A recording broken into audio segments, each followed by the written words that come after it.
Hello everyone, আসসালামু আলাইকুম। কী অবস্থা সবার, কেমন আছো তোমরা? আশা করি সবাই অনেক বেশি ভালো আছো অ্যান্ড তোমাদের দোয়ায় আলহামদুলিল্লাহ আমি অনেক বেশি ভালো আছি। তো তোমাদেরকে এর আগের ব্লগে আমি বলছিলাম যে মাইমুনাকে সুই দেওয়া হবে অ্যান্ড কেন সুই দেওয়া হবে, কি হয়েছে ওর, এটা তোমাদের সাথে আমি পরের ব্লগে শেয়ার করব। তো মাইমুনা অসুস্থ না, মাইমুনাকে সুই দেওয়ার কারণ হচ্ছে যে ওকে এইচবি রোগে সুই দিতেছি। ওর এইচবি রোগ টেস্ট করানো হয়েছে, তো রিপোর্টে নেগেটিভ আসছে, তাই ওকে সুই দেওয়া হবে যাতে করে ওর শরীরে আর এইচবি রোগটা না ছড়ায়। এই রোগটা খুবই মারাত্মক, আজকাল সবার একটু বেশি হইতেছে। এটা আমাদের ফ্যামিলির প্রায় 4 জনের এটা বলতে পারেন একটা ছোঁয়াচে রোগ, মানে বংশের কারো হলে সেটা অন্যের মধ্যে ছড়ায় যায়। এটা আমার নানু ছিল, তো নানুর থেকে আম্মুর হয়েছে অ্যান্ড আম্মুর থেকে আমাদের 4 ভাই বোনের হয়েছে। শুধু আমার আব্বুর, আমার বড় ভাই অ্যান্ড বড় বোনের শরীরে নাই, বাকি সবার শরীরে আছে। অ্যান্ড আমার ফ্যামিলির মধ্যে সবার থেকে বেশি পয়েন্ট আমার। অ্যান্ড ডক্টরও আমাকে নিয়ে খুবই চিন্তিত, কারণ আমার খাবার দাবার কোনো কিছুরই ঠিক নেই। আমি যেভাবে চলতেছি খুবই আমাকে নিয়ে সবাই চিন্তিত, আমার পয়েন্ট অনেক বেশি।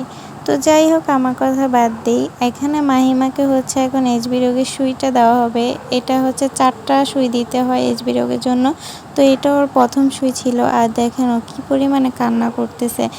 বাচ্চারা সুই অনেক বেশি ভয় পায়, আর মাইমুনা তো পুরা কি বলবো, ও এত ভয় পাইছে, কান্না করতে করতে সারাদিন কান্না করছে।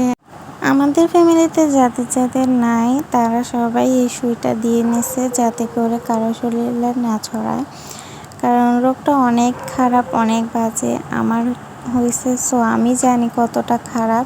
এই রোগের জন্য আমি কয়দিন আগে 5 দিন হসপিটালে ভর্তি ছিলাম।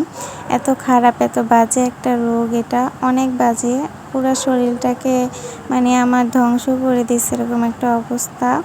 সো আমাদের ফ্যামিলির সব আমার ভাই বোনের বাচ্চা কাচ্চা যারা আছে সবাইকে এই টিকাটা দিয়ে দিচ্ছে সুই, সবাইকে দিছে, শুধু মাইমুনা বাকি ছিল। তো আজকে মাইমুনাকেও দিয়ে দিলাম, আমি ওদের বাসায় গিয়ে দিয়ে জোর করে রিপোর্ট করে দেন আমি দিয়ে দিছি।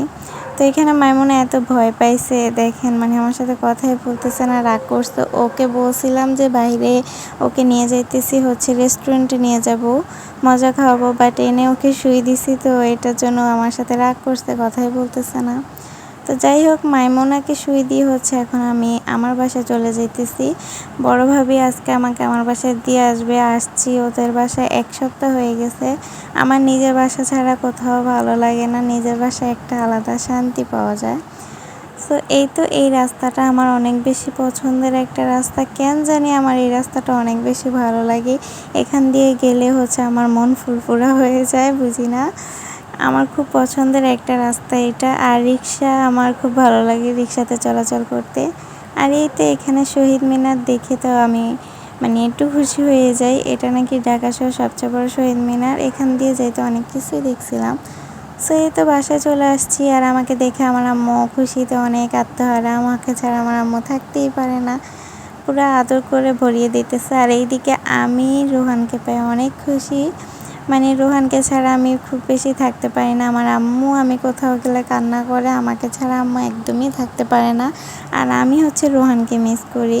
সো আমি এসেই আগে আম্মু আমাকে জড়ায় ধরে অনেক আদর করে, কান্নাকাটি করে, আর আমি রোহানের কাছে চলে আসি। রোহানকে পাইয়ে আমি অনেক বেশি খুশি হয়ে গেছিলাম। রোহানকে ছাড়া আমি কিছুই বুঝি না, রোহানকে আমি অনেক বেশি ভালোবাসি। তো রোহানকে আদর করে ঝটপট করে শাওয়ার নিয়ে নিলাম, কারণ ওই বাসায় শাওয়ার নেই, কারণ নিজের বাসায় বললাম না যে একটা শান্তি। সো আমার বাসায় এসে আমি ফার্স্টে শাওয়ার নিছি, শাওয়ার ছাড়া আমি থাকতেই পারি না একদিনও। তো শাওয়ার নেওয়ার পরে এখন দুপুরে খাওয়া দাওয়া করব। আর আমার বারান্দায় এসে দেখি যে আমার মরিচ গেছে, মরিচগুলো বড় হয়ে গেছে। সো মরিচ নিয়ে আজকে ভাত খাবো, মরিচ ছাড়া তো আমি খেতে পারি না, নিজের গাছের মরিচ খেতে কি যে আনন্দ। সো গাইস, আজকের মতো বিদায় নিচ্ছি, আল্লাহ হাফেজ।